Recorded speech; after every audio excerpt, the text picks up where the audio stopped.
ISKCON এতটাই উগ্রবাদী যে প্রতিষ্ঠার মাত্র 4 বছরের মাথায় সিঙ্গাপুরের মতো একটি শান্তিপূর্ণ দেশে তাদেরকে নিষিদ্ধ করা হয় এবং এখন পর্যন্ত তারা সেখানে নিষিদ্ধ। আজকে প্রত্যেকেরই জেনে রাখা দরকার, ভারত নয়, 1966 সালের 13 জুলাই ইসকনের জন্ম হয় যুক্তরাষ্ট্রের নিউ ইয়র্কে।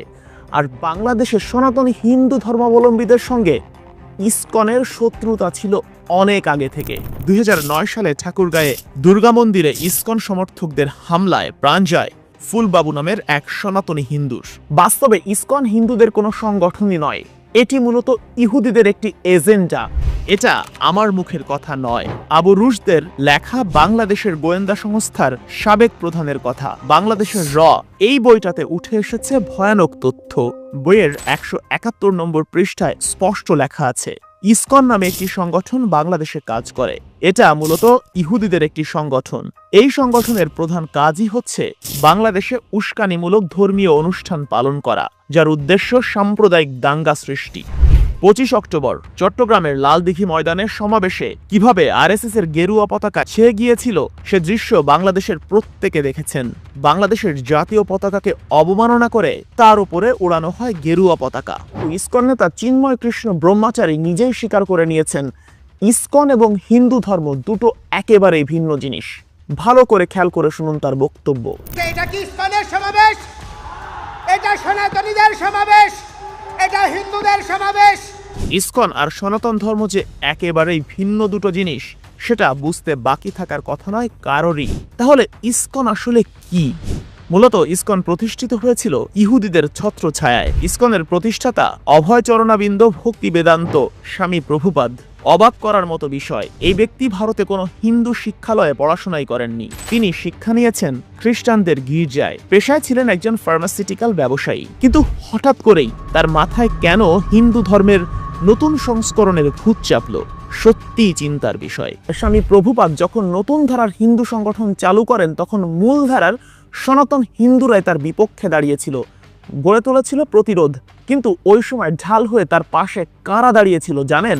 J Stillson Judah, Harvey Cox, Larry Shinn ও টমাস হফকিন্সের মতো চিহ্নিত ইহুদি খ্রিস্টান এজেন্টরা। এখানে নিশ্চয় বুঝতে আর বাকি থাকার কথা নয়। বর্তমানে ইসকনের মূল কাজই হচ্ছে উগ্র হিন্দুত্ববাদ ছড়ানো। তারা মূলত ভারতের উত্তরপ্রদেশের হিন্দুত্ববাদকে প্রমোট করে। তবে ইসকন কখনোই সকল হিন্দুদের প্রতিনিধি হতে পারে না। এর পেছনে আমি একটা যুক্তি দেখাবো। ইসকনের সকল সদস্যই বৈষ্ণব, প্রত্যেকেই নিরামিষভোজী। মাছ, মাংস, ডিম তারা ছুঁয়েও দেখে না। অথচ বাঙালি হিন্দুদের কালী পুজোতে এখনো পাঠা বলি দেয়া হয়। আর মাছ মাংস তো হিন্দুদের একেবারে আদি খাবার। তাহলে কিভাবে ইসকন সকল হিন্দুদের রিপ্রেজেন্টেটিভ হয়? ইসকন সবসময় সনাতনী হিন্দুদের শত্রু হয়ে দাঁড়িয়েছে। বাংলাদেশের অনেক জায়গাতেই দুর্গা মন্দিরের জমি দখল করে ইসকন মন্দির বানানো হয়েছে। 11 অক্টোবর 2021 ইনকিলাব পত্রিকার হেডলাইন, ইসকন সনাতন দ্বন্দ্ব চরমে, ঠাকুরগাঁয়ে মন্দিরে 144 ধারা জারি। ঘটনার প্রেক্ষাপট শুনলে আপনি আঁতকে উঠবেন। ঠাকুরগাঁয়ে শ্রী শ্রী রসিক রায় জিউ মন্দিরে জমির দখল নিয়ে হিন্দু ধর্মের সনাতন ও ইসকন অনুসারীদের মধ্যে দীর্ঘদিন ধরেই বিরোধ চলে আসছিল। 2009 সালের 18 সেপ্টেম্বর রসিক রায় জিউ মন্দিরে দুর্গাপূজা নিয়ে ইসকন অনুসারীদের সঙ্গে সনাতন ধর্মাবলম্বীদের বড় ধরনের সংঘর্ষ হয়। এ সময় ইসকন ভক্তদের হামলায় ফুলবাবু নামের একজন সনাতন ধর্ম অনুসারী খুন হন।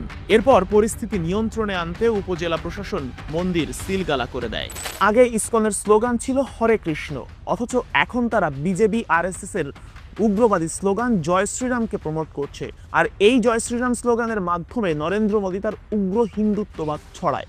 এই স্লোগান দিয়ে ভারতে অসংখ্য মুসলিমকে নির্যাতন এবং হত্যা করা হয়েছে। এবং এই ট্যাকটিসেই হিন্দু মুসলিম দাঙ্গা সৃষ্টি করে 2026-এর নির্বাচনে জয়ী হয়ে আবারও নরেন্দ্র মোদী ক্ষমতায় আসতে চায়। মোদীর মূল ম্যান্ডেট নিজেকে হিন্দুদের রক্ষাকর্তা হিসেবে প্রমাণ করা আর সকল হিন্দুদের ভোট পেয়ে আবারও ক্ষমতার মসনদ দখল করা। বাংলাদেশে যত সাম্প্রদায়িক দাঙ্গা তৈরি হবে নরেন্দ্র মোদীর ততই লাভ।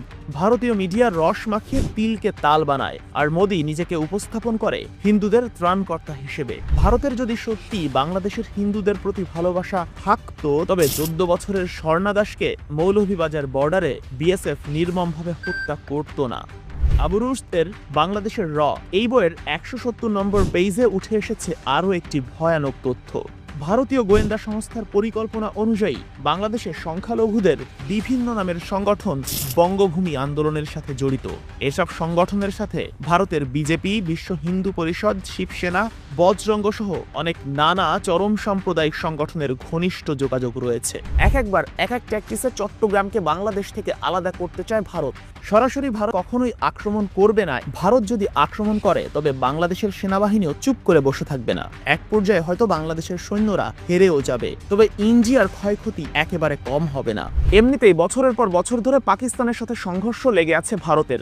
এদিকে চীনের সঙ্গে সীমান্তে মাঝে মধ্যেই গোলাগুলি বাধে। অভ্যন্তরে আবার রয়েছে বিচ্ছিন্নতাবাদী সংগঠন, একদিকে সেভেন সিস্টার, অন্যদিকে কাশ্মীর। এই কাশ্মীর সেভেন সিস্টার পাকিস্তান আর চীন সামলাতে ভারতীয় সৈন্যদের সারা বছর ব্যস্ত থাকতে হয়।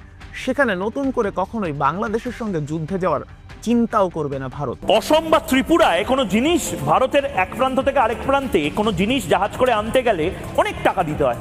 চট্টগ্রাম যদি ভারতের অংশ হয়ে যায় তাহলে এই যে ডিস্টেন্স, সেই ডিস্টেন্সটা একদম মিটে যাবে। আপনি বলতেই পারেন রিপাবলিক বাংলাকে কেউ গোনায় ধরে না, কিন্তু আনন্দবাজার মূলত আমাদের পার্বত্য অঞ্চল নিয়ে ভারতের প্ল্যান আছে বহু আগে থেকেই।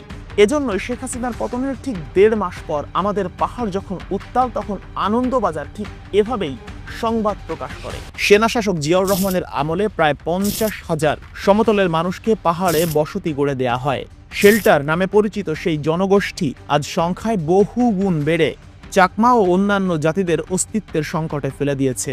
অথচ আরেক পাহাড়ি মাইকেল চাকমা যখন 5 বছর পর আওয়ামী লীগের আয়নাঘর থেকে বের হলো, তখন তাকে নিয়ে কোনো সংবাদ নেই আনন্দবাজারে। এই হচ্ছে কলকাতার বিখ্যাত পত্রিকায় আমাদের পাহাড়িদের প্রতি দরদ। এবার চিন্ময়কে মূলত গ্রেপ্তার করা হয়েছে বাংলাদেশের জাতীয় পতাকা অবমাননা করার জন্য। অথচ ভারত এটাকে সম্পূর্ণ সাম্প্রদায়িক গ্রেপ্তার বলে দেখাচ্ছে। তাদের মিডিয়ার মাধ্যমে সারা বিশ্বে প্রকাশ করছে যে হিন্দু নেতাকে গ্রেপ্তার করা হয়েছে বাংলাদেশে। আসল বিষয়টা কি তাই? চট্টগ্রামের ওপর ভারতের টার্গেট যে আগে থেকেই, তার একটা প্রমাণ আমি দিচ্ছি। 2019 সালের জুলাইয়ের ঘটনা। ফুড ফর লাইফ কর্মসূচির আড়ালে নগরীর প্রায় 30টি স্কুলের শিক্ষার্থীদের মাঝে প্রসাদ বিতরণ করা হয়। ইসকন কর্মীদের শেখানো মতে কোমলমতি শিক্ষার্থীরা হরে কৃষ্ণ হরে রাম মন্ত্র পাঠ করে এ প্রসাদ গ্রহণ করে। শ্লোক মন্ত্র পাঠের মাধ্যমে মুসলিম সহ বিভিন্ন ধর্মের কোমলমতি শিক্ষার্থীদের প্রসাদ গ্রহণে উৎসাহিত করায় অনেক শিক্ষার্থী তা গ্রহণে অস্বীকৃত হয়। বুঝতে পারছেন কিভাবে ইসকনের বীজ বাংলাদেশে ছড়ানো হয়েছে? কখনো বাংলাদেশের পাহাড়িদেরকে কুপরামর্শ দিয়ে, কখনো বাংলাদেশের সনাতনীদেরকে উস্কে দিয়ে ভারত নিজের ফায়দাটাই হাসিল করতে চায়। এই বিষয়টা যদি প্রত্যেক বাঙালি বুঝতে না পারে তাহলে আমাদের জন্যই খারাপ। আপনি হন মুসলিম, হন হিন্দু কিংবা হন পাহাড়ি, আপনার প্রথম পরিচয় আপনি বাংলাদেশী।